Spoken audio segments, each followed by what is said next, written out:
Сейчас будет грязь. У меня недавно рил залетел на 2 миллиона, ему удалили. Зря ты так со мной поступил. Да, у меня есть один мужчина.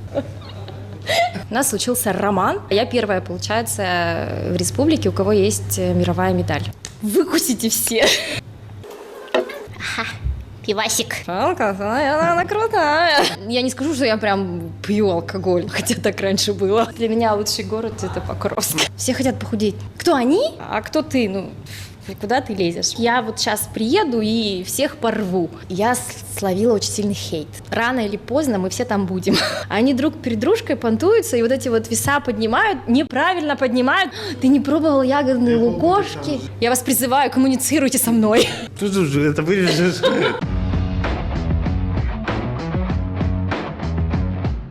Всех приветствую, это подкаст Тамары Стоп, и сегодня у нас в гостях вице-чемпионка мира в категории фитнес-модель по бодибилдингу и фитнес-тренер Алена Агафонова. Алена, привет. Привет. Как дела у тебя? Хорошо, спасибо. Начнем с самого начала. Расскажи о себе, о своем детстве, откуда ты. Так, я родилась и выросла в Покровске, где, в принципе, сейчас и живу. Вернулась к истокам. Вот. Спортом я не занималась вообще никогда. У меня были постоянные справки, чтобы только не ходить на физкультуру, никуда. Мне физкультура давалась очень тяжело. Когда-то я пыталась заниматься баскетболом, но не получилось, и ушла я в творчество. Я пою с детства. Вот. С 5 лет мы выступали на сцене с моей сестрой и с моей тетей, пели частушки, какие-то там разные русские народные песни. А в 12 лет где-то я пошла в театр, и в театре начала заниматься. И когда мне было 14 лет, Михаил Ефимович Николаев открыл у нас в Покровске театр юного актера. Он был в Москве, увидел театр детей в Москве и захотел, чтобы у нас в республике тоже был такой театр. И так как он из актемцев, он решил, чтобы объединить детей всего Хангаласского улуса в одном каком-то месте, он собрал нас всех в Покровске. И он нанял, получается, ну как, не нанял, как правильно сказать, позвал хореографа, хормейстера, режиссера с театра юного актера именно из Москвы. И они делали отбор, и я туда попала. Вот. Это были одни из самых ярких впечатлений. Это самые яркие года моей жизни. Это было 14, 15, 16, 17, 3-4 года я там занималась. Вот. Мы ездили в Москву, я жала руку Жириновскому. Для маленького ребенка это, конечно, было впечатляюще. Вот. Мы тогда очень хорошо пошумели на всю республику, потому что театром занимали только первые места, либо гран-при. Когда мне было 17 лет, здесь, я не знаю, сейчас проходит или не проходит в Якутии, раньше был такой фестиваль театральных коллективов «Синяя птица». Вот. И мы ежегодно занимали там гран-при, и в последний год, когда мне было 17 лет, мы тоже заняли гран-при, и нас отправили в океан. Поехали все, кроме меня, потому что я заканчивала школу, и, естественно, я поступила и ушла учиться, а они поехали все осенью. Вот. Потом я поступила в университет, на исторический факультет. Это куда? Это ЕГУ, тогда еще была, закончила я Северо-Восточный федеральный университет сейчас. То есть я поступила в ЕГУ, а когда заканчивала, уже было СВФУ. Вот. Я по образованию учитель истории и обществознания. Работала по специальности? Нет. Никогда? Нет. В планах есть? Нет. Я очень сильно люблю историю, я сейчас что-то помню еще, но уже меньше, конечно. Но история, она до сих пор у меня в сердце. Я очень люблю путешествовать из-за этого. Причем я люблю ездить именно в такие места, где есть исторические какие-то, не знаю, там, дворцы, куда можно сходить и что-то интересное узнать. Вот. После университета я поныкалась еще.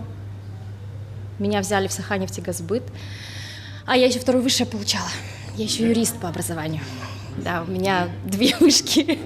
Просто родителям нужно было показать, что вот 2 высших образования нужно получить, да, и тогда все будет классно. И вот я такую для себя галочку поставила, что нужно 2 высших образования получить, поэтому я параллельно закончила исторический, юридический в ЕИП. И в 2011 году, я в 2010 году закончила университет, а в 2011 году я пошла работать в Саханефтегазбыт. И работала инженером ОМВ вообще, куда меня занесло. Вот, и я работала там почти 6 лет. В 2016 году я уволилась и вот поехала учиться на тренера. Поехала учиться в Питер? Да. Круто.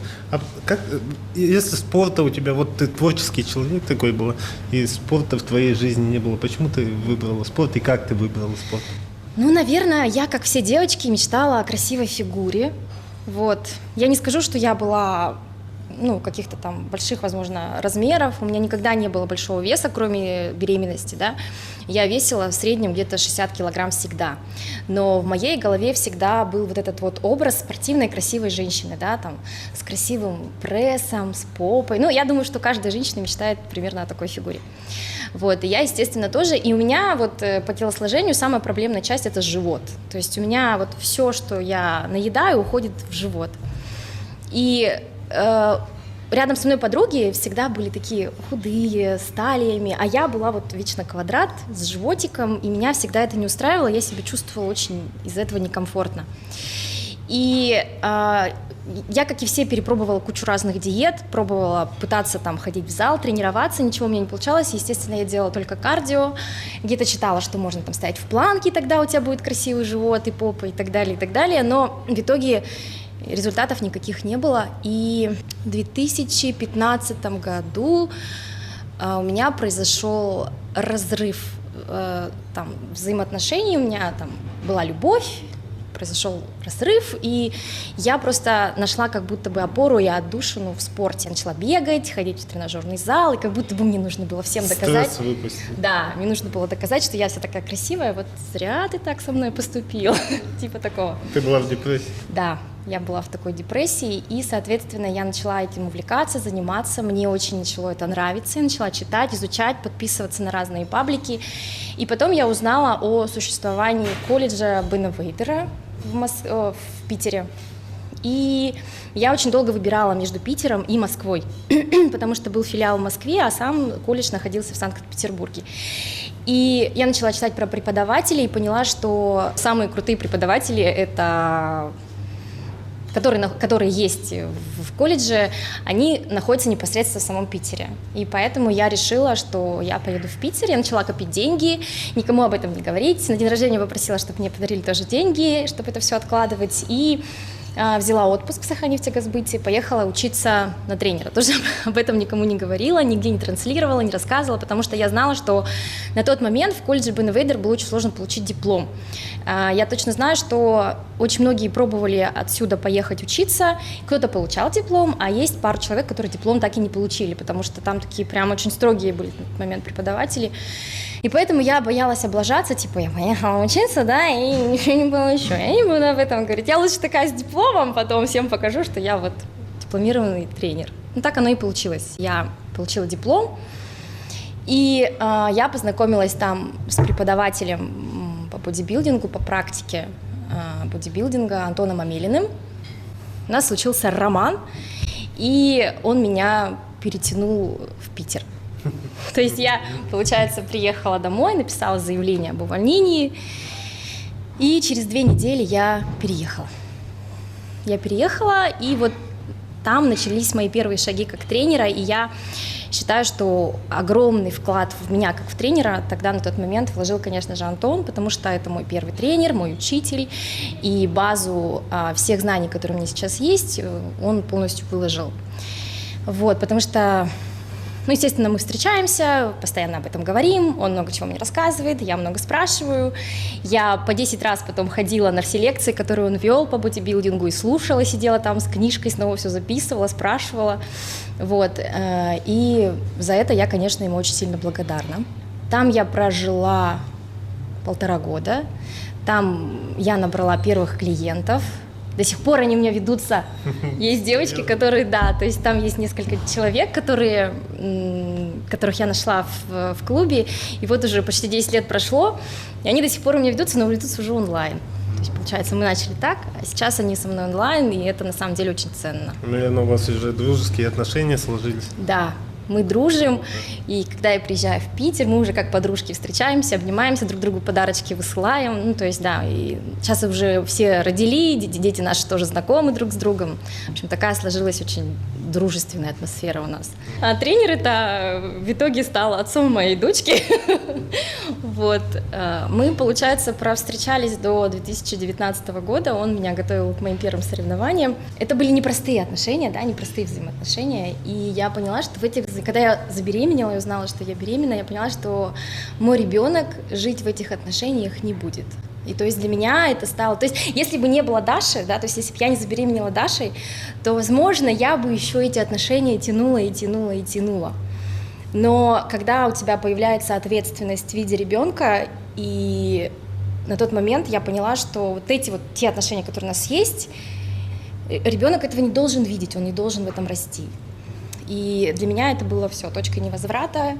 Я сидела вот так с тестом на Бали. Мы поехали на Бали после путешествий. После соревнований мы уехали на Бали. Там я узнала, что я беременная. И я поняла, что все, это конец. Я ему это озвучила, что мы расстанемся, что жить мы вместе не будем, что я уеду в Покровск к родителям. Ну так оно и случилось. Я вернулась, получается, в декабре. Это был декабрь, я в декабре вернулась, и все, и вот в 2020 году я родила дочку. А ты вот мне рассказала, кстати, тот момент, как ты начала заниматься, тренироваться до уезда в Питер. Как это все проходило, вот первые занятия для тебя, какие они были? Я ничего не знала же, ничего не понимала. Я думаю, что я была такая же, как все девочки, которые сейчас приходят, но сейчас просто мир фитнеса, он стал такой обширный, а тогда, 10 лет назад, тем более у нас в Якутии, только-только это вот начало развиваться. Это сейчас на каждом шагу есть тренажерные залы, все такие спортсмены, тогда этого не было, и у меня был хороший знакомый Вася Лисица. Ты не знаешь? Боксер, да. И это был единственный человек, спортсмен, у которого я могла что-то спросить. Я так хорошо помню, я у Васи спросила: Вася, если я буду много бегать, я избавлюсь от живота? И он мне сразу сказал, что живот, Алена, это питание. Это к тому, что девочки тоже всегда ко мне приходят и говорят: я хочу просто заниматься спортом. И вот уже еще тогда Вася мне сказал, что живот – это твое питание, если ты не регулируешь питание, хоть забегайся, запрыгайся, затренируйся, ничего не получится. И вот он стал таким тоже моим, наверное, самым первым тренером, так скажем. Он мне давал советы, подсказывал, как лучше заниматься и так далее. Пару раз он даже давал мне задание, то есть я приезжала к нему в Триумф, он там тренировал своих ребят, а я просто подсматривала и делала так же, как вот они там делают. Ну, я ничего не понимаю. Потом я просто начала смотреть видео Кати Усмановой.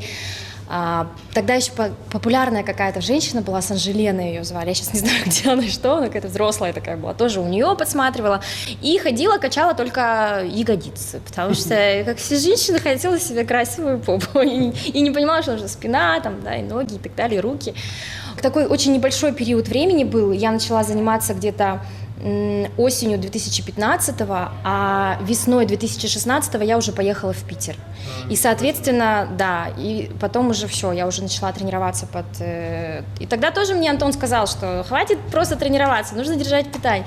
Если бы я раньше начала это все, если бы я послушала тренеров, то было бы все, наверное, быстрее, так скажем, по форме, например, по моей. А я очень долго вату катала и не хотела признать, что надо регулировать питание. И я просто тренировалась. Питание я не держала, я объедалась лукошками питерскими. Кто был в Питере, кушал ягодные? Ты был в Питере? Да? Ягодные лукошки пробовал? Нет, не пробовал. Ты не пробовал ягодные лукошки? Ты не пробовал ягодные лукошки? Это же вообще... У них есть такой... Как это называют? Так они называются, ягодные лукошки. Там, получается, 2 такие песочные вкусные пироженки. Там очень много варенья. Короче, это очень вкусно. Если ты будешь в следующий раз в Питере, обязательно попробуй. Обязательно. Вот, я объедалась этими ягодными лукошками и не соблюдала питание, вот. Через сколько лет только я начала, когда готовилась к соревнованиям, начала нормально уже держать питание только спустя 4 года или 3, сколько, да, 3 года, 4. Если вы хотите стать блогером в 2026 году, то это знак для вас. Мне доставили тот самый охренительный штатив. Вы сейчас офигеете от того, что он умеет. Во-первых, тут очень плавно регулируется угол наклона. То есть нету такого хдыш. Все очень плавно. Также он на любом уровне очень устойчиво фиксируется. Она еще крутится на 360. Покупаем всего лишь чехол с MagSafe и все. Также можно закрепить и по старинке. Убираем магнит. Оп. В комплекте идет батарейка, которую можно заряжать, а не постоянно менять батарейки. И далее мы приближаемся к козырям. Открываем ножки, и вот тут вот у нас есть кнопка Open. Открываем ее, и он превращается у нас в крючок. Вот такая вот конструкция получается. Опачки. Крепим на магнит телефона, снимаем то, что взбредет в голову. Снимаем всякие распаковки. На этом преимущества не заканчиваются. Тянем ползунок от плюса к минусу. И получаем вот такой вот супер аппарат. Потому что если мы будем снимать прямо, то будут видны вот эти вот лапки. А в таком положении мы их просто миновали. Внизу еще у них на ножках такие вот силиконовые вставки, чтобы они не скользили. И еще один большой, огромный плюс, это то, что его можно закинуть в сумку. Такой вот travel формат, а не вот это вот ваше. Это вообще что такое? Они еще такие тяжелые. Вот эти вот, или вот эта вот миленькая малышка. Считаю, что выбор очевиден. Также помимо штатива на этом аккаунте вы можете найти вот такой вот цвет от Ulanzi. Во-первых, он невесомый. Во-вторых, очень маленький. И в-третьих, очень сильный свет. Холодный, теплый. Также помимо источника света и супер штатива вы можете найти петлички от Ulanzi. Гениальное оборудование я еще не видела. Как ты вернулась в Якутск? Вот после того, как ты вернулась, точнее, куда ты устроилась, чем занималась вообще? В 19 году? Да, нет, я, получается, уехала в Питер в 16 году, прожила там 1,5 года и вернулась осенью 2017 года. Я, конечно, начала писать директорам клубов, чтобы меня взяли, куда-нибудь. Я, по-моему, написала сразу же Наташе Сарай, или я сама написала, или как-то у нас просто случился диалог, да, и я уже не помню. В общем, Наташа сказала, что открывается фит-студио, и вот классно будет, если мы будем рады тебя видеть, давай, короче, и она меня берет под свое начало туда, в фит-студио, она сейчас до сих пор директор, она директор, и она набирала команду. И вот она меня взяла, и я приехала уже в работу. То есть, и мой папа очень долго сопротивлялся, что я вот в этой профессии. Он считал, что это ерунда, что денег много я там не заработаю, и жить не смогу нормально и так далее. Вот. И я так хорошо помню, когда я приехала и первый месяц отработала и заработала свои там первые 100 тысяч, и я позвонила папе и сказала: я сделала это, я отработала, смотри. Благодаря тому, что я прожила 1,5 года в Питере, и все видели, что я под, так скажем, Антоном Амелиным, да, Антон Амелин тогда имел хороший вес, и у всех был на слуху, все прекрасно понимали, что, скорее всего, у меня тоже неплохой есть опыт. Вот. И когда я только приехала, очень много сразу... Сарафанное радио сработало очень быстро. И я за неделю... У меня была уже плотная запись, график вообще просто был распределен. На персональные тренировки. Я за неделю сразу собрала народ. Ну и плюс ко всему Наташа тоже очень сильно помогала. Она предлагала меня как нового тренера. Вот, смотрите, приходите. И благодаря вот нашим общим усилиям я стала топовым тренером фит-студио. И даже, помню, получила грамоту за то, что я сделала 25% всей выручки. То есть меня наградили. Вот, это были классные времена, когда я работала в фит-студии. У нас была очень классная команда, мы прям были как семья. Классное было время. Расскажи про соревнования. Вот ты несколько раз упомянула соревнования. Это чемпионат мира или чемпионат России, наверное, сначала, да? Нет, сначала идут регионы. Из-за того, что у нас чемпионат республики проходил весной, а я готовилась осенью, соответственно, в своем регионе я выступить уже не могла. И мы взяли разрешение как от нашей федерации, чтобы я выступала в Санкт-Петербурге. Вот, я выступила сначала на Ленобласти, потом я выступила на Питере, потом я выступила на России, и потом мы уже уехали на мир. У меня было 4 чемпионата, получается. И сколько медалей у тебя было вообще в общем? Так, мне получилось завоевать 3 медали. Из 4 чемпионатов у меня 3 медали и 1 медаль абсолютная. Получается, на Ленобласти я стала абсолютной чемпионкой. На абсолютной чемпионке сначала тебе дают золотую медаль, потом ты идешь в абсолютное первенство, в абсолютку, там тебя сравнивают с другими ростовыми девочками, да, кто тоже занял 1 место. И если ты побеждаешь, тебе дают еще одну медаль абсолютную. Потом был Питер. В Питере я стала бронзовой призеркой. Вот Россия у меня в пролете. Я стала 4-й там. И на мире я стала 2-я. А какая медаль вот самая важная для тебя? Для меня самая дорогая и важная медаль – это Ленобласть. Почему? Казалось бы, да, Ленобласть. Но на момент, когда я готовилась к соревнованиям, и когда я вообще, в принципе, поехала на эти соревнования, никто в меня не верил. То есть на тот момент не было ни одного человека в республике, кто бы поехал туда, в центр, и взял хоть какую-то медаль. Поэтому все смеялись надо мной. И говорили, типа, куда она едет, вообще что-то там. У меня была очень хорошая знакомая, мы с ней гуляли, и я ей показываю фотографии, в какой категории буду выступать, вот смотри, вот я выбираю платье. И она мне так сказала, мол, ну, кто ты? Кто они? Типа, а кто ты? Ну, куда ты лезешь вообще? И мне так было обидно от того, что никто мне не верит, и никто в меня не верит, что мне хотелось всем доказать, что нет, я вот сейчас приеду и всех порву. И я помню, я приехала на соревнования за 1,5 месяца раньше, и, получается, готовилась, ездила на позирование, там 2 часа добиралась к Свете Беляевой, чтобы она меня попозировала.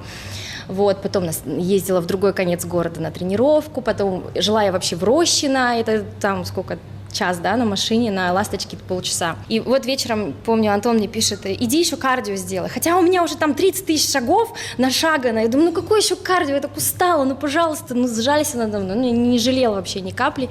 Езжай, делай кардио. А зал в Рощино был, там что-то на велике ехать минут 20. Я помню, еду. Ты на велике? Я на велике ездила, передвигалась по Рощино, и я доехала до зала, сделала кардио, возвращаюсь, и начинается жуткий такой ливень, короче. Ливень льет, холодно, темно. Я вот так вот на себя толстовку натянула. Мне так обидно, что вот меня никто не поддерживает, меня никто не верит, меня заставляют столько всего делать. Я столько всего делаю. Я вот на этом велике еду и чувствую себя таким Рокки Бальбоу, который сейчас всех побьет. И я прямо ехала и себе давала установку, что вот сейчас Ленобласть будет, я победю. Я всех победю.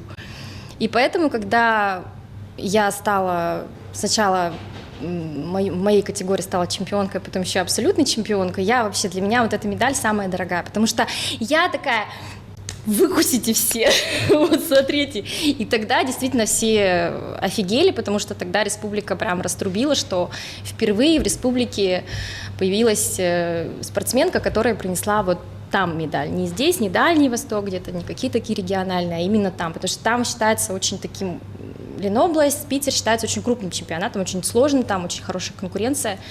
И я вот всем доказала, что я вот смогла. И на меня уже такие все стали смотреть, типа, да? Ну ладно. И уже никто не смеялся. Уже никто в чем сложность именно там? Подготовки? Нет, или там, да, там конкуренция да. высокая. Там очень высокая конкуренция. Там Питер считается меккой бодибилдинга. Там крупнейшие команды России, Pro Athlete Factory, Кучиев Team, Академия фитнес-бикини, то есть у этих людей занимается вся Россия, да, и онлайн, и приезжают туда на позирование и так далее, то есть это те люди, которые судят Россию, Питер, там, ну там мощно. А в чем секрет успеха-то был? Наверное, в дисциплине и в вере в себя. Нужно верить в себя. Вера в себя – это один из самых главных факторов победы. Потому что если ты не будешь сам себе верить, то судьи, которые там сидят, они тебе тоже не поверят. То есть ты должен быть уверен в том, что ты классный, ты все сделал. И самое главное – быть дисциплинированным, потому что, чтобы стоять на сцене и верить в то, что ты классный, ты должен понимать, что ты действительно сделал все для того, чтобы показать самую лучшую свою форму. То есть не так, что сегодня ты съел суши, а потом ты опять такой побегал, а потом ты опять поднажрал, а потом за неделю такой быстро слил, и когда ты будешь стоять на сцене, и, допустим, тебя не назовут первым, да, ты будешь понимать, ну, блин, вот тогда я суши-то поел, и, наверное, вот они, возможно, сыграли. То есть ты должен сам перед собой быть чистым. Дисциплина и уверенность в себе, что ты все сделал сейчас, и даже если ты не первый был, то, ну, блин, значит, где-то я не доработал. буду работать дальше. На России ты не заняла призовое место, но полетела на чемпионат мира и заняла там 2-е место. И никто до этого не занимал. Вот ты расскажи про этот опыт и как происходит вот так, то, что если ты не в призах, то едешь на чемпионат. Нет, приз это считается 5. 5, да? Да. Я просто не разбираюсь в вашем В виде. бодибилдинге 5 топ, это топ. Топ-5, топ-6, вообще топ-6, но в сравнении вызывает 5. И поэтому топ-6 считается, что ты в топе, это классно, да, что ты в топе. Наоборот, как бы вот на России, получается, в топе нас немного было. В республике, например, человек, это я, Лариса Тостыгина, Лида Пехтерева, там, ну, да, из девочек, если говорить. У нас, получается, 5 человек, да, было за все время. И из мальчиков кто-то тоже был. Кто-то тоже, по-моему, пару человек были, кто в топе. Поэтому 5 считается вот прям крутой. И, соответственно, 5 может поехать. Но на тот момент на чемпионат мира могли поехать, по-моему, 15 или 10. Вот я уже не помню, что-то такое, короче, там какие-то определенные правила. И поэтому мы поехали, потому что ну как, такой шанс возник, надо ехать. И я приехала домой, отдохнула, и мы рванули на мир. На мир я поехала совершенно спокойная вообще, абсолютно. Я уже беременная была. Серьезно, что ли? Ты беременна Я поехала, была уже да? беременна, но я еще об этом не знала. Я не могла слиться, мы расшивали платье, потому что я не сливаюсь, я отечная. Мы не могли понять, почему. Думали, что это из-за того, что это уже 4-й чемпионат, организм устал, не сливается. И я помню, в свой бикини ездила, они мне платье расшивали, чтобы я в него влезла. И поэтому я ехала абсолютно спокойная, думала, что, ну вот как будет, так будет. А где ты готовилась? В Питере. В Питере, да? Я приехала сюда домой на пару дней и обратно вернулась в Питер, и мы в Питере уже готовились, и с Питером, и с питерской тусовкой. Меня все называли, что я из Якутии, но все говорили, типа, ты наша питерская. И я с ними уезжала, хотя на мире я представляла Российскую Федерацию, а на России я Якутию представляла. Вот. Но мы просто очень хорошо так сконтачились с девочками, зазнакомились, что они все время типа наша, давай с нами фоткаться. И вот мы поехали всей толпой, и это был как праздник, чемпионат мира. Там в купальниках мы выходили все, а в платьях уже выходили девочки, которые попали в топ-5. Вот. Остальные девочки уже не выходили. И у меня было вообще вот настрой, чтобы попасть типа в 5. Когда я попала в 5, я такая думаю, ну ладно, надо попасть в 3. А когда уже мы втроем стояли, и когда назвали третье место, и я понимаю, что я 2, я была уже так удовлетворена, что мне даже уже и 1 не надо было, думаю, да и вице-чемпионка нормально сойдет. И я 1 получается, в республике, у кого есть мировая медаль. Круто, по бодибилдингу. Хотелось вот потом, не было жалости, то, что не хватило чуть-чуть до 1 места? Нет. Была чистая эйфория. Да, я была абсолютно довольна, что я... Нет, ну, конечно, сейчас вот во мне сидит такой, типа, ну, вот есть куда стремиться, вот так, да, что всегда, например, подтверждать свое звание психологически, мне кажется, сложнее, чем ты есть куда, да, еще какое-то место. Вот, я бы, конечно, еще, возможно, хотела бы поехать на чемпионат мира, да, и завоевать там титул чемпионки мира, потому что есть куда расти, вот. На тот момент я была абсолютно удовлетворена, и я такая довольная побежала, что можно есть, все закончилось, и можно ехать домой. Так. Расскажи про чемпионат мира, как все проходит, сколько человек там? Ой, нас было очень много, в категории нас было около 20, ну около 30 человек, 25 или 28 нас было 3 категории, фитнес-модели были только. Чемпионат по моделям проходит отдельно. Он проходит и в Латвии, в Риге. Вот. А сейчас он проходит, они его перенесли в Абу-Даби. Вот, по-моему, или в Дубае. Ну, короче, где-то там в Арабских Эмиратах проходит. И Получается, было 3 категории. Маленькая категория по росту, девочки маленькие, средняя категория, я была в средней категории, и высокая категория, девочки повыше. Нас всех в категории было около 20-30 человек, потому что очень большие категории были. Классно было то, что девочка, которая стояла со мной, она стала чемпионкой мира, она русская, и было прикольно, когда мы стояли на сцене и играл еще тогда гимн Российской Федерации, сейчас он не играет, к сожалению. Вот, и тогда еще играл гимн. И хоть я и стала вице-чемпионкой, но я такая стояла довольная, что вот наш гимн играет. В этом году девочка русская тоже стала чемпионкой мира. И я не знаю, включали или нет, но они со сцены сами пели гимн Российской Федерации, и это было так прикольно. Когда ты выступаешь, когда у тебя есть какая-то медаль, это, конечно, тебе дает какую-то фору, допустим, тренерам, которые, не выступают, например, у них нет медали. Потому что у нас в обществе так заведено, да, чемпионка, она крутая. Если она не чемпионка, то она не очень крутая. Так же, как с формой, да. Все думают, что если у тебя есть там 4 кубика, 6 и красивая огромная попа, то ты профессионал. Но это не так. А можешь, я не разбираюсь в бодибилдинге, да, если честно, и как там категории, это все как? У нас, получается, категории распределяются, в женском бодибилдинге категории распределяются от самой маленькой до самой немаленькой. Первая категория – это фитнес-модель, потом фитнес-бикини, потом боди-фитнес категория и women's физик. Вот. То есть они определяются по мощности, да, так скажем, то есть накачанности. Чем накачаннее, тем выше категория у тебя.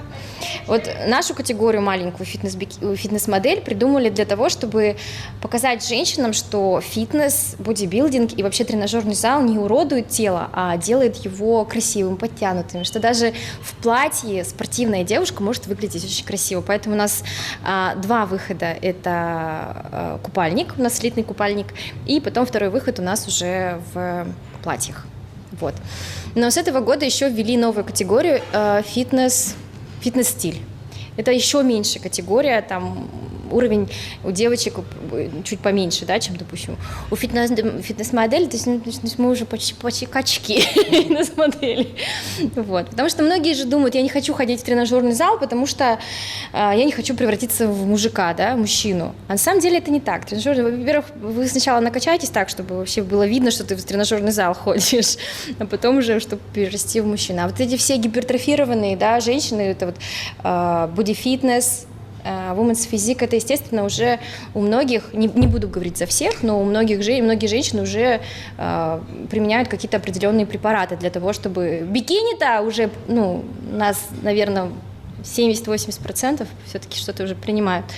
Вот. А боди-фитнес и women's физик тем более. Поэтому все, что девочки видят в Инстаграме, что транслируют свои выступающие спортсменки, это не всегда равно жизнь. Вот так. После этого участвовал ли ты в таких конкурсах и собираешься ли участвовать дальше? Я вообще очень долго хотела вернуться. Естественно, у меня произошел такой фурор, да, у меня был такой яркий первый сезон, это был вообще... Это был твой дебютный сезон? Это был мой первый дебютный сезон. Это очень круто. И это было настолько классно, что когда... Я все это прошла, конечно, я захотела повторить это еще раз, но получилось так, что я забеременела, в июле я 2020 года родила дочку, и я все мечтала, что вот через год, а потом еще через год я обязательно вернусь, но у меня не получалось, потому что все-таки я выбрала путь соло-мамы, вот, и поэтому... У меня есть до сих пор это большая ответственность, и, соответственно, мне было сложно вернуться на сцену, я очень сильно похудела, и вернуть те объемы, которые мне были, очень было сложно, потом оставить маленького, не спящего, орущего ребенка на маму с папой, это была такая себе идея, чтобы потом поехать куда-то выступать, а, естественно, мне хотелось выступить не один чемпионат, а хотелось еще. Поэтому мой камбэк случился только спустя 4 года. 4,5 года. Я выступила в 2024 году.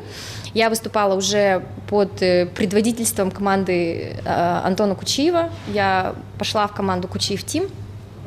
и выступала от них.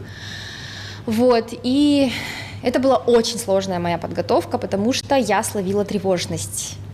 Я 3 месяца не спала вообще. Да, я заработала себе страшнейшую бессонницу.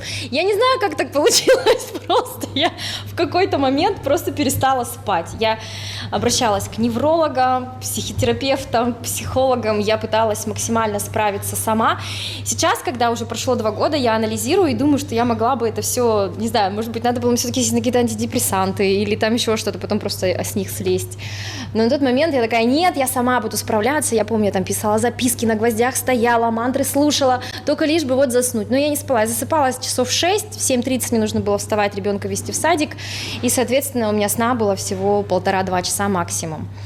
Были дни, когда я вообще не спала, то есть за всю ночь вообще 0 сна, и, соответственно, я понимала, что я хотела выступить на Санкт-Петербурге, я хотела выступить на Siberian Power Show и на России, то есть у меня было 3 чемпионата, но я поняла, что я не вывезу эти 3 чемпионата, и я вышла только на Санкт-Петербурге, и я стала бронзовой призеркой, и подтвердила свой статус. И я просто с этой медалью уехала со словами «всем пока, я все свободна, я больше не выступаю». А так ты дальше могла, да? Да, я могла поехать дальше на Siberian Power Show и на Россию, но из-за того, что психологически, из-за вот этой вот бессонницы, соответственно, форма поехала все равно так или иначе, потому что кортизол высокий, я очень плохо сплю, меня не сливает, я залитая, так что я была абсолютно счастлива, что я вообще в 5 вошла, то есть в ростовой я стала 5, а в мастерах я стала, так как я уже старая женщина, у нас есть такая категория, как мастера после 35. И я выступала в 2 категориях, в ростовой и в мастерах. В мастерах я стала бронзовой, а в ростовой среди маленьких красивых девочек, которые не прерывали ни на беременность никуда, молодцы такие, тренировались, я все равно в 5 залетела. Поэтому я собой очень горжусь. Спустя все равно почти 5 лет я все равно в топе. Я такая для себя подтвердила, что так, я все равно топ, можно, расслабиться и жить дальше. И я отпустила эту ситуацию. Как будет дальше, я не знаю. Может быть, когда Даша подрастет, и я все-таки захочу снова почувствовать этот вкус, потому что я очень люблю позировать, все-таки с детства я на сцене, и сцена — это вообще моя стихия, я очень люблю выступать. Вот, может быть, потом когда-нибудь я все-таки еще выступлю, не знаю. А сейчас вот ты ведешь девочку. Да, последний раз я готовила к соревнованиям в 2023 году. А, ты постоянно так готовишь? То есть я, получается, я ушла в декрет, я перешла полностью в онлайн, начала выстраивать онлайн, и ко мне очень много пришло девочек готовиться к соревнованиям, и почти 3 года, вот после родов, я готовила девочек к соревнованиям. А потом я решила прервать эту деятельность. И я вообще вышла из вот этой всей истории, я не готовила, я отписалась от всех и не следила вообще, чемпионаты почти не смотрела, как-то вот как будто бы я перегорела, что ли, вот что-то такое произошло. И осенью мне написала Марина Поскочина и такая, типа, подготовь к соревнованиям. Я подумала, а почему бы и нет, ну давай. Мне нравится помогать девочкам, мне нравится, как они меняются, потому что именно на девочках, которые соревнуются, ты видишь плоды своих знаний, потому что это максимально дисциплинированные девочки, они заточены под то, чтобы сделать форму, поэтому ты начинаешь манипулировать БЖУ тренировками, и ты видишь, как они меняются, насколько ты можешь вот это все переделать с ними. Это классно. Вот, потому что в обычной жизни с девочками очень сложно работать, они очень долго раскачиваются, там очень много психологии включено в этот процесс. А спортсменки, они такие, все, мы спортом пошли. Тогда после вот чемпионата мира ты вернулась, и у тебя, получается, декрет, поэтому ты ушла в онлайн. Нет. Нет? Расскажи. COVID. Ты вернулась... ковид. Это был ковид. Нас всех посадили домой. И это, получается, онлайн стал вынужденной мерой. То есть, когда забеременела, я думала, что вот, я возьму няню, я буду ходить тренировать. Там.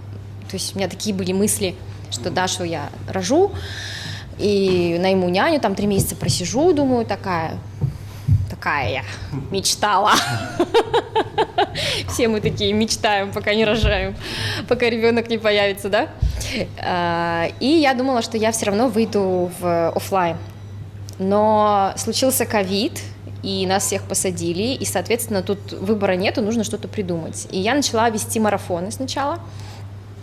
Потом начала брать девочек на индивидуальное ведение. И потом уже по типу, вот как я сама велась онлайн, я начала готовить девочек. Тоже вот, получается, я приехала позировать девочкам, помогала ставить, потому что здесь тогда на тот момент никто с позирования не ставил, девочки никто не умел. Сейчас так классно все это развилось, потому что девочки начали выступать, они стали брать позирование там, ну, с центра, да, у более профессиональных тренеров. И у нас сейчас в Якутске очень много девочек, которые ставят позирование. Это классно. А на тот момент я была только одна и пыталась научить девочек позировать. Но, опять же, ковид, ничего не состоялось. Вот, и все это ушло в онлайн, и все. А потом я родила, и я поняла, что я не смогу ни на кого ее оставить. И это все тяжело, и это все непросто.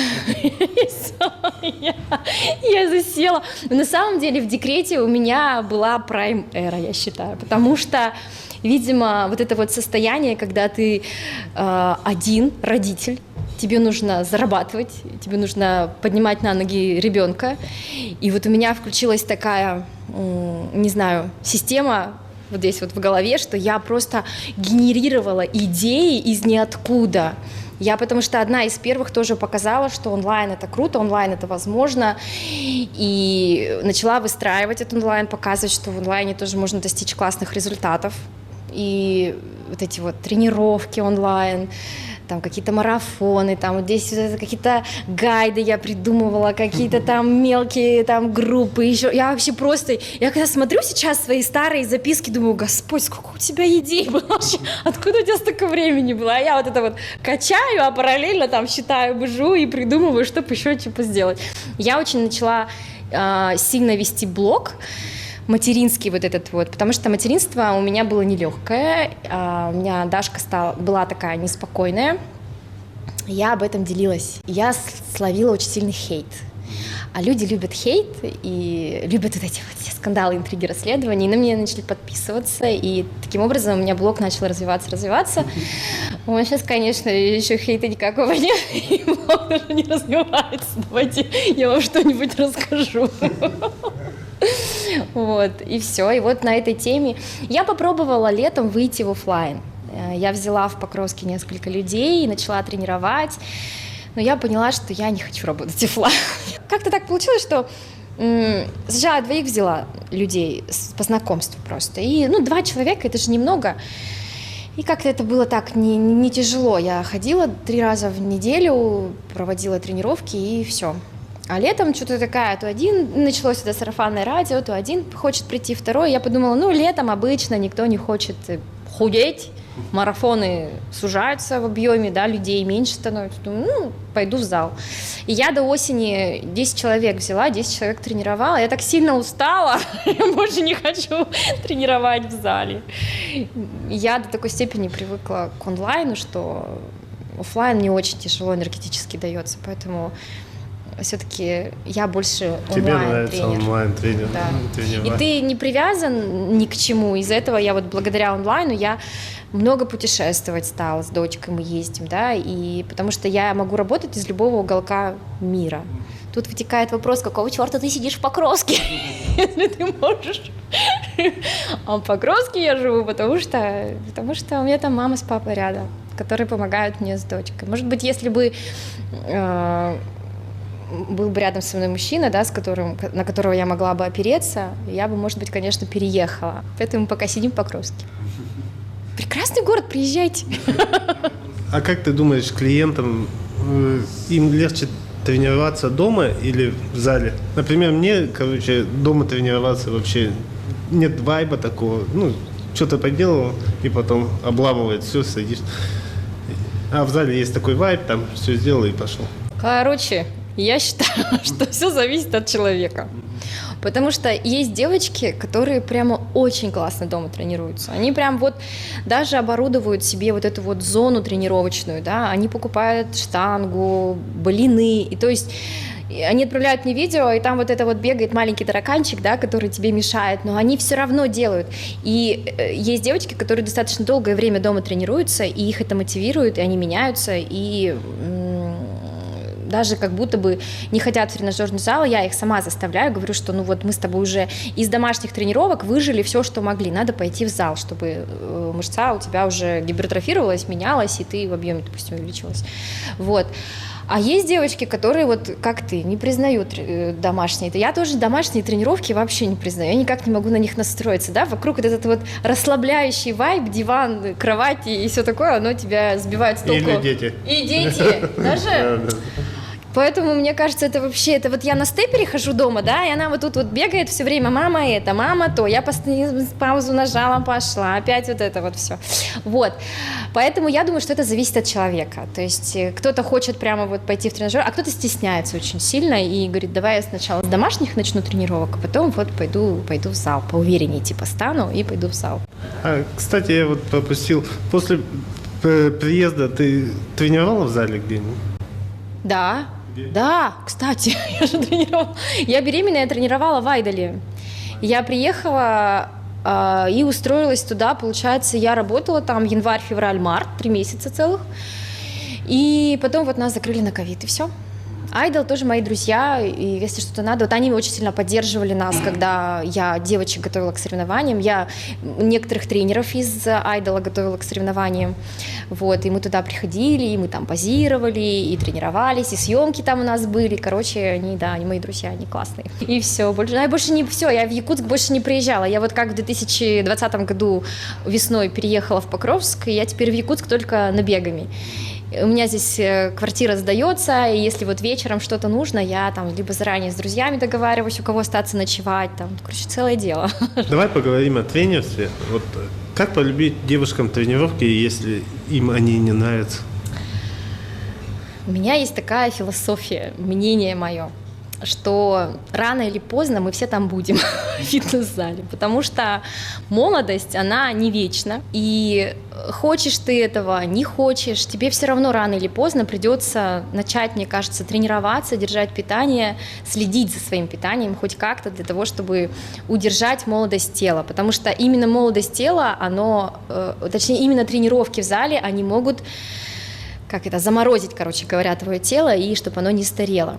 Вот. Я тоже не любила тренировки. Я не хотела держать питание, и мне это все было неинтересно. Но для того, чтобы, наверное, полюбить, нужно начать видеть результаты, да, от этой деятельности. И когда ты начинаешь видеть результаты, тебе хочется еще, а что же там будет? А если вот, например, через месяц у них нет результата? Нет результата, такое бывает, да, и девочки сдаются и уходят. Это, наверное, 80% таких женщин. Как им не уходить? Вот как ты их настроишь? Это же психологический фактор. То есть наш мозг заточен под быстрые результаты. Мы все хотим быстрых результатов, видимых результатов, потому что вот мы рисуем, да, например, вот мы сели рисовать, и мы видим уже, что у нас получается. Да? Вот мы приложили усилия, и мы видим, что у нас получился рисунок. И также от любой деятельности получается, да, там, мы видим результат какой-то. А именно результат тренировок и питания, он не сразу виден. То есть тут нужно разговаривать с тренером. То есть если ты берешь наставника, да, то очень важно с наставником разговаривать, объяснять ему, что вот, а почему так, а почему этак. Понимать, что ошибки, да, это путь. Это тоже часть пути, и без ошибок не получится. В любом случае ты пойдешь и, возможно, и обожрешься, и сорвешься, и сегодня тебе не будет желания идти в зал. Ты должен просто вот это вот все принять как часть пути и не винить себя, не говорить, что ты лох какой-то, не пошел в зал, я вот устал, а говорить, да, хорошо, сегодня у меня не получилось, я пойду завтра. И обязательно делиться со своими наблюдениями, с наставниками, что очень сложно у нас в менталитете именно нашего региона. Потому что мы же такие, да, якуты, мы зажатые же, да, мы же немногословные, мы же не разговорчивые, закрытые. И очень тяжело именно за месяц раскрутить человека на общение. А общение, оно очень важное. И вот, например, когда я веду марафоны, и если, допустим, 80% марафон состоит из девочек, которые из моего региона, из нашего, да, он будет очень молчаливый. Там мало кто чего будет обсуждать. А если, допустим, попались девочки из других регионов, из Казахстана у меня есть девчонки, вот тогда очень будет разговорчивый чат, они будут делиться друг с другом, и это очень важно, наоборот. Ну и еще плюс ко всему есть языковой барьер. Да, потому что, например, я русская, я не понимаю якутский язык, и многие девочки, они хотели бы, возможно, пойти, но у них есть какой-то языковой барьер, и они не могут со мной, например, по-русски изъясниться, и, соответственно, они, конечно, им тяжело, они, возможно, первый месяц такие поныкались, не получилось им свои какие-то эмоции мне описать, и мы разошлись. Поэтому я всегда говорю, что нужно иметь коммуникацию с тренером, вот так.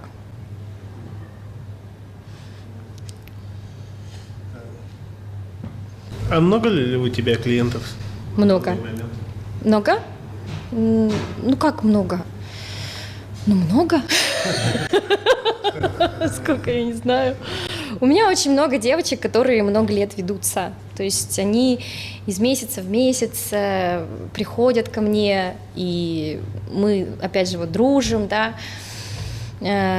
Есть девочки, конечно, у которых нет результата, у которых не получается, они уходят, потом обратно приходят, опять мы пробуем, да, что-то сделать, потому что тут же не только, например, дело в моих знаниях, там еще очень много дела в их психологии, в их здоровье, да, изначальном, там, чтобы у них все было хорошо по здоровью, потому что похудение — это такая достаточно такой непростой процесс. Не всем он дается легко и просто. Вот у меня есть две девочки с одинаковым весом. 129 килограмм ко мне пришла девочка, и сейчас у меня есть девочка 132 килограмма. И вот с девочкой 129 килограмм мы эти 29 килограмм 1,5 года скидываем. Очень тяжело, да, и мы уже сдавали анализы, и мы пытались с ней психологически это все проработать. И вот эти килограммы очень тяжело идут, но она молодец, она не сдается, она все равно продолжает, уже как образ жизни. И вторая девочка, которая за 15 килограмм просто скинула на изи до 2 месяца. Все 15 килограмм за 2 месяца. 15 килограмм за 2 месяца, причем она очень хорошо кушает, она не тренируется, просто вот организм такой. И я всегда говорю девочку, что организм у всех разный, не нужно себя пытаться сравнивать с кем-то там. Нужно начинать с того, что ты не просто пошла и хочешь красивую фигуру, а начни с того, что ты хочешь дать своему организму лучшее, да, силовые нагрузки, физкультура и хорошее питание для того, чтобы... Мы же вот... Если мы не видим свои органы, да, в каком они состоянии, это же не значит, что их не существует. Их же нужно поддерживать. А почему-то все вот здесь вот все вот это вот масочками мажут, а там никто не думает о том, что там-то тоже нужно заботиться о себе, о своем здоровье. Поэтому тут нужно немножко по-другому подходить. А тренируешь ли ты мужчин? Да, у меня есть один мужчина, я его тренирую в зале. Это единственный мужчина, которого я тренирую, это мой друг моего брата, мы выросли вместе. И с него все и началось в офлайн, почему я опять пошла, потому что Денис в прошлом году, это уже в 24-м году, да, в ноябре 24-го года он попросил его потренировать, я пошла чисто его потренировать, и потом как-то все с друг другом. Вот я его тренирую уже 1,5 года, да. А почему стоит брать тренера новичкам, а не тренироваться самому, например, в зале? Там YouTube посмотрел или что-нибудь? Ну, также можно задать вопрос, а почему ты идешь лечиться к врачу, когда ты болеешь, а не по YouTube смотришь, как тебе вылечиться? Ну, как бы это то же самое, потому что это же твое здоровье, то есть ты идешь, опять же, к этому возвращаемся, да? Это же твое тело, это твои суставы, твои мышцы, твои связки, это твои там какие-то внутренние органы, потому что питание это что? Ты можешь вот, допустим, в GPT-чате найти, и он может тебя посадить, например, на 1000 там, калорий, да, а ты весишь, не знаю, там 100 килограмм. 100 килограмм человек не может есть 1000 калорий, а ты поверишь GPT-чату и, соответственно, будешь сидеть, и в итоге еще, не дай бог, а если ты женщина, не дай бог, там у тебя полетят гормоны, да, щитовидные железы, там женские гормоны, это же все очень опасно. Вот. Также и в тренажерном зале, да, то есть ты не будешь знать. Вот у меня самый частый вопрос, когда девочки ко мне приходят на онлайн, а какой мне брать вес? Да? И, естественно, я говорю, мы не можем сейчас с тобой с большими весами работать, потому что нам нужно поставить технику. А когда ты новичок, ты такой пришел, это я очень сильно наблюдаю, мужчины так делают очень часто, они друг перед дружкой понтуются, и вот эти вот веса поднимают, неправильно поднимают, но поднимают, кто быстрее поднимет. Женщины тоже многие так делают, они вот думают, что им нужно потянуть, да, там, пожать, и чем больше, тем лучше. Соответственно, они могут себе таким образом навредить. Поэтому, конечно, нужно взять все равно хотя бы на первых порах, там, в первые пару месяцев тренера, который может тебя направить, если тебе не хочется брать наставника, хотя бы возьми какие-то рекомендации, возьми консультацию, там, сходи пару тренировок с тренером, там, возьми онлайн тренера, он намного дешевле, да, чем, допустим, ты в зале будешь брать тренировки. Поэтому ты не занимаешься самолечением для того, чтобы не угробить себя, и ты не занимаешься сам по себе тренировками, чтобы тоже себя не угробить. А главные ошибки новичков какие?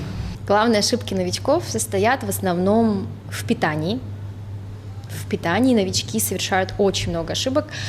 Они начинают, если мы говорим, например, про похудение, девочки хотят себе быстрый результат, они исключают все на свете, убирают все продукты, садятся на какие-то вот опять 1000 калорий, начинают там делать, не знаю, до изнеможения кардио, то есть они загоняют в себя в состояние стресса, и потом впоследствии для них тренировки и питание это равно стресс. Мозг так думает, да, потому что он испытал стресс, ему было тяжело, он ел очень мало, он очень много тренировался, и он думает, что, красивая фигура, это что, вот это что ли?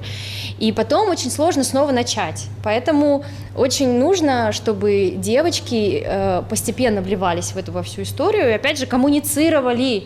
Я вас призываю, коммуницируйте со мной, рассказывайте мне.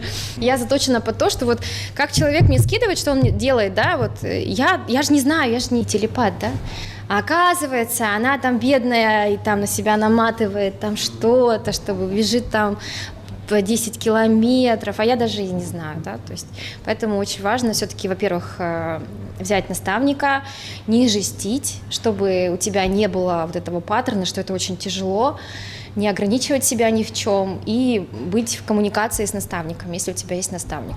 Про питание, с чего начать и какие мифы есть о похудении? Главный миф это, что чтобы похудеть, нужно исключить продукты определенные, да, что мы худеем от определенных продуктов и толстеем тоже от каких-то определенных продуктов. На самом деле это неправда. Мы худеем от дефицита калорий, а толстеем от профицита калорий. То есть в рамках своей калорийности ты можешь есть вообще абсолютно любые продукты. Вот. И все. И ты будешь прекрасно худеть. То есть все мои девочки, которые со мной худеют, я всех призываю нормально кушать. Я всегда спрашиваю, они приходят, забивают рис, грудку, там, огурцы. Я говорю, ты так ешь, что ли, в обычной жизни? Очень важно есть то, что ты любишь. Тогда это будет на долгосрочной основе, да, тогда ты сможешь держать это питание постоянно. А если ты начнешь урезать себе рацион, переставать есть любимые продукты, то все равно рано или поздно ты сорвешься. Поэтому это все должно быть постепенно. Вот. Молочка, да, говорят, что нельзя есть молочку, это тоже неправда. То есть молочка заливает, там, не знаю, 5-10% людей, у которых есть непереносимость лактозы. Если у тебя есть непереносимость лактозы, конечно, ты ее не ешь, молочку.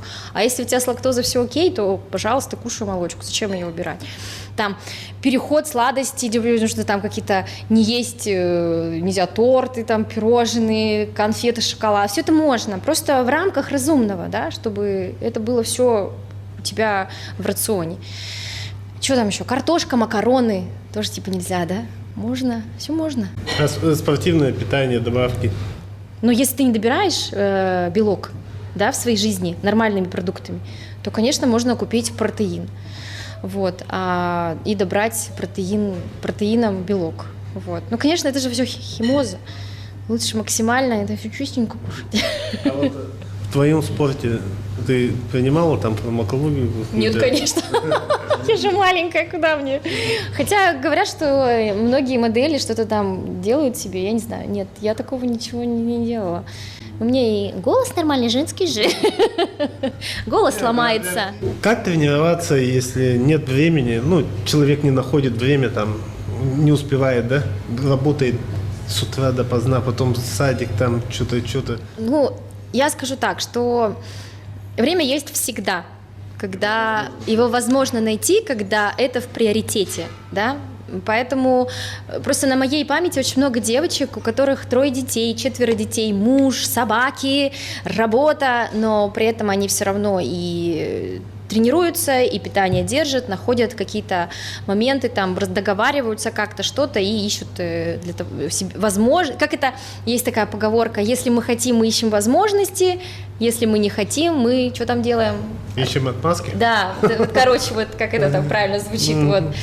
То есть кто-то ищет возможности, да, а кто-то их не ищет, вот так вот. И поэтому тут просто нужно расставлять приоритеты, нужно тебе это или нет. И понятное дело, что когда в твоей жизни не было тренировок, когда ты в своей жизни никогда не контролировал еду, это будет все равно даваться непросто. То есть это же новый навык, которому нужно учиться так или иначе. Никто еще такой не пришел в спорт и в питание, типа, эй, все, я начал тренироваться, питаться и на всю жизнь. У всех были откаты, все хотели сдаться, все хотели бросить так или иначе, потому что это новое, то, чему ты учишься. Ты пришел на коньках кататься, ты же не научишься сразу на них кататься, и здесь так же. То есть нужно пытаться хотя бы поставить там 2 тренировки в неделю, да, какие-то, допустим, даже просто дома хотя бы там на стейпере ходить, да, там, я не знаю, есть маленькие такие в хозмаркете продаются для детишек-то вот эти вот стульчики, на стульчик позашагивать, то есть хотя бы начать с кардио, потом там домой можно купить резиночки, дома что-то поделать. Если прям, вот бывает, что вообще крайне, вообще нету времени. То есть если ты хочешь действительно что-то изменить в себе, ты можешь, да, даже с малого начать это с питания. Тренироваться это всегда подтянется, когда ты начнешь урегулировать свое питание, когда начнешь видеть результат, тебе захочется большего, и ты все равно найдешь какие-то лазейки, чтобы пойти потренироваться. Хотя бы начать с питания. Питание тоже, в принципе, я вот пока вечером я вчера вот поехала в Якутск, да, и мне нужно было, я тоже устала, и мне нужно было приготовить еду, и я просто закинула фарш, туда же я закинула макароны, туда же налила воды, посолила, закрыла крышкой, и пока я сидела там, стояла, мыла посуду, это все у меня там варилось, и, соответственно, пока я это все сделала, домашние дела, у меня все сварилось. То есть это можно как-то подстроить, но это нужно делать для того, чтобы к этому привыкнуть, потому что это так или иначе новый навык. А если ты не будешь делать, то не будет ничего получаться, и ты не привыкнешь к этому. А сколько нужно тренироваться? В неделю? Например? Хотя бы раза 2 в неделю нужно тренироваться. А если ты усталый? Стоит ли идти на тренировку? Если прям совсем устал, то лучше перенести на следующий день, чтобы не насиловать себя. Ты же не готовишься к соревнованиям, да, чтобы идти уставший на тренировку. Нет, можно перенести. Вот сегодня у меня должна быть тренировка, но я же не успела на нее, поэтому я пойду завтра. И ничего в этом страшного нету. То есть ты должен допускать себе ошибки в своей голове, что нет ничего в этом страшного. Дисциплинированным быть, но при этом не перфекционистом, короче, не загоняться, с ума не сходить. Вот так. А с каким тебе запросом приходят клиенты обычно? И с каким тебе приходить не стоит? Похудеть, естественно. Все хотят похудеть. Накачаться мало кто хочет, все хотят худеть, живот убрать там. И, конечно, есть девочки, которые говорят, я хочу красивую форму, я хочу красивую попу, я хочу красивые там ноги, живот. И ты, когда озвучиваешь сроки, которые нужны ей для вот этой фигуры, они, конечно, огорчаются, так скажем. Вот. Но тех, кто остается и меняет себя, конечно, слава богу, больше. Поэтому мне очень радостно, как наставнику, это. А с каким тебе запросом приходить не стоит? Не стоит. Не знаю даже, ни с каким. Есть такие девочки, которые хотят поменяться, но при этом не хотят ничего делать. Вот. Они думают, что вот они пришли к тренеру, и он их похудеет. То есть 80% ответственности должно лежать на тебе. То есть ты должен подойти ответственно к этому процессу. Да? То есть ты должен принять ответственность на себя. Как взрослый человек, это твоя зона ответственности. Потому что я даю рекомендации, 20% это я, а все остальное, я же не могу прийти к тебе, да, кушать приготовить. Я не могу заставить тебя в зал пойти, да, я не смогу заставить тебя правильно питаться. Поэтому твоя задача – это быть ответственным перед самим собой, быть честным перед самим собой. А если ты такой вот шалтай-болтай, да, сам не знаешь, что хочешь, то и не надо ко мне приходить, нервы мои не трать, вот так вот. Расскажи, вот у тебя есть проект с девочками, да? А вот это не надо. Не надо, да. Вот это оставь. Ты много путешествуешь с дочкой, вот как ты упомянула, по разным странам. Какие страны вы больше всего посещаете? Ну, любите летать, да? И поддерживаешь ли ты там вот свою форму, тренируешься ли сама? И питание, следишь ли ты за питанием? И вредные привычки, если они у тебя и на отдыхе. Я, как и все люди, не без грешка. Я не скажу, что я прям пью алкоголь, да, в больших объемах, хотя так раньше было. Иногда расслабляюсь тем, что я могу немного выпить. Если я выпью много, мне будет очень плохо. Поэтому я выпиваю обычно там бокал вина или там бокал какого-нибудь коктейля. И в отпуске, естественно, тоже иногда себе позволяю такое. Вот. Хожу ли я в зал? Да. Если у меня есть возможность пойти в зал, я всегда выбираю отели, чтобы они были с залом. Я всегда, если приезжаю, допустим, в апартаменты, я ищу заранее, где находится рядом тренажерный зал и составляю себе логистику, как и когда я туда буду ходить. Вот. Я не перестаю обычно в отпуске заниматься, я всегда тренируюсь. По поводу питания я стараюсь всегда добирать белок. То есть, если страна позволяет добрать белок, потому что Вьетнам не позволил мне это сделать, там все жарко. Вот вы с Вьетнама вернулись, да?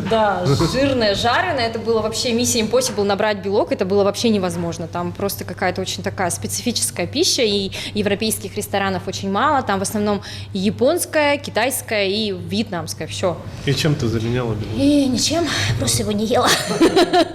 Ну, я просто просела за 3 недели, я за 3 недели очень сильно просела и в тренировках, и в питании, потому что зал мы тоже не нашли. То есть это та страна, где мы не тренировались. Я просто смирилась с этим фактом и пила. Шутка.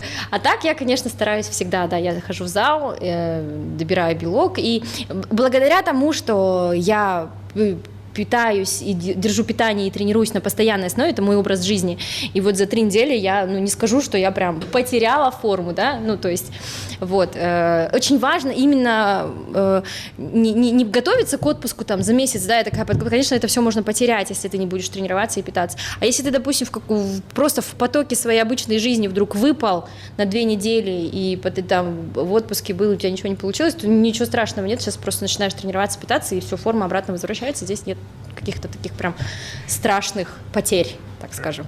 А куда вы любите летать? Ты не ответил на это. Так, я сама по себе просто путешественница, я люблю путешествовать. Я была в 23 странах, и поэтому, когда родилась Даша, путешествия для меня стали как какая-то отдушина.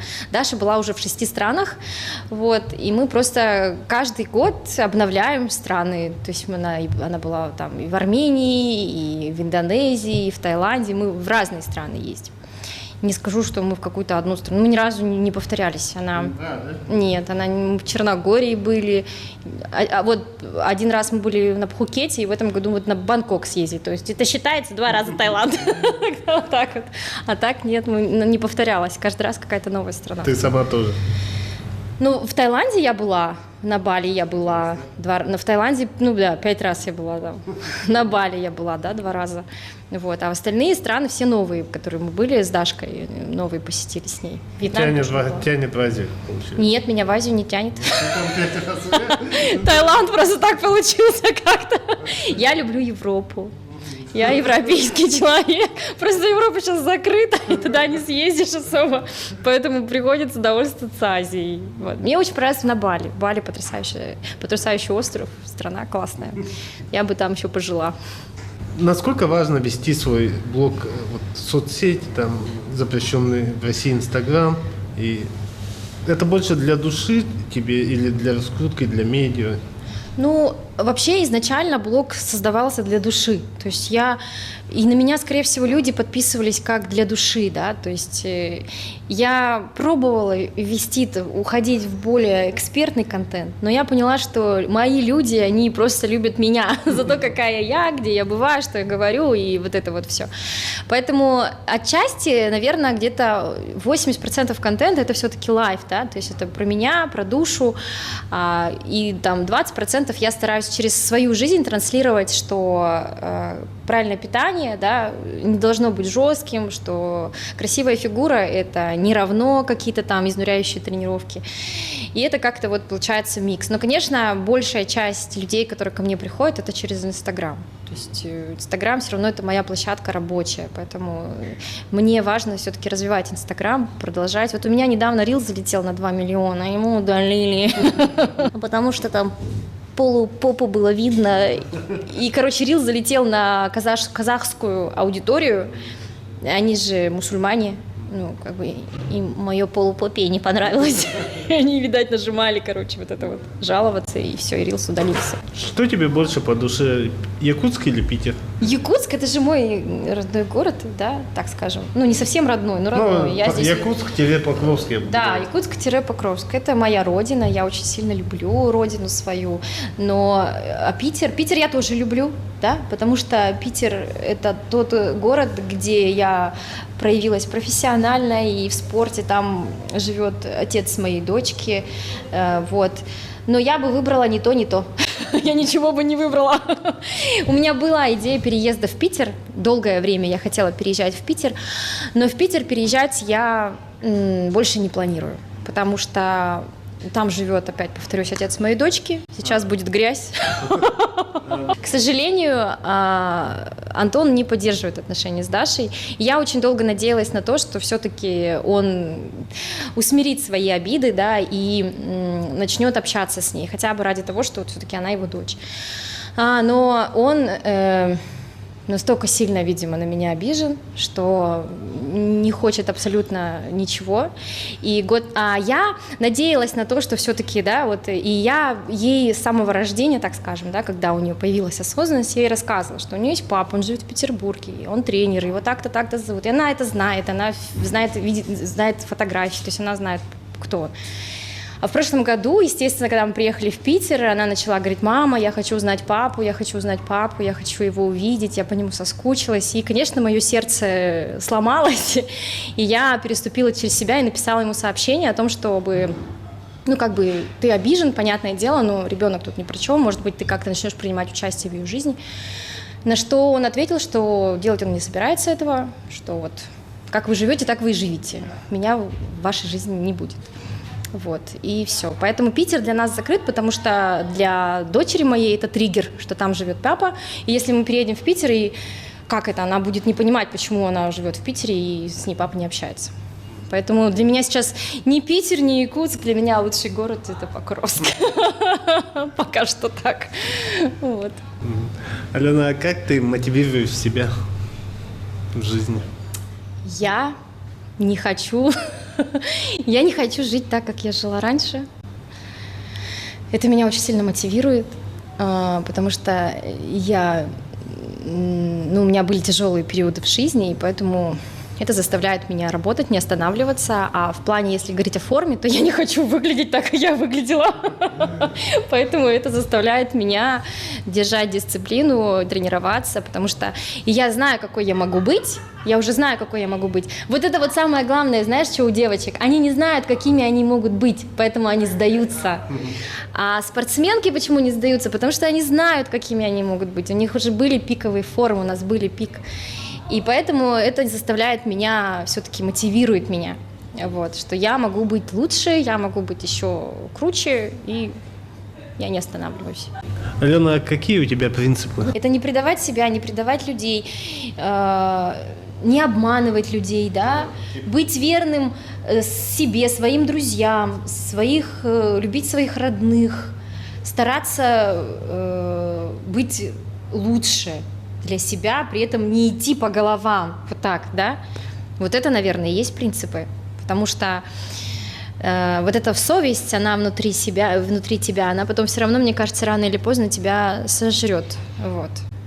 И вот это вот сохранять лицо все равно свое, чтобы вот ни было, стараться, короче, вот это вот хейт, да, говорят, вот ты такой вот расскажи, вот это выложи, вот я вот так уж не могу, мне не хочется.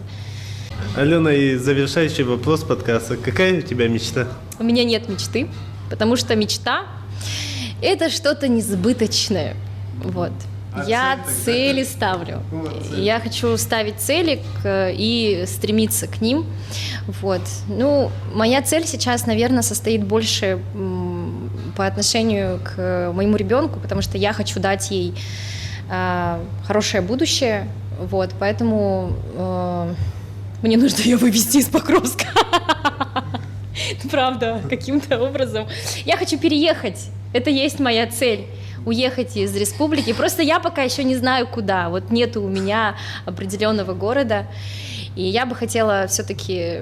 Я хочу развиться как в профессиональном плане, фитнес-тренер. У меня есть определенные цели именно моей профессии, да, к которым я стремлюсь, над которыми я работаю. Я надеюсь, что одно за другое зацепится и приведет меня к тому, чего я хочу. Вот так. Алена, спасибо большое, что пришла на подкаст, и желаю тебе успехов в твоих выполнении твоих целей. Здоровья тебе и твоей дочке, и успехов в твоей карьере. Спасибо, что позвал. Было классно. Все, пока. Пока.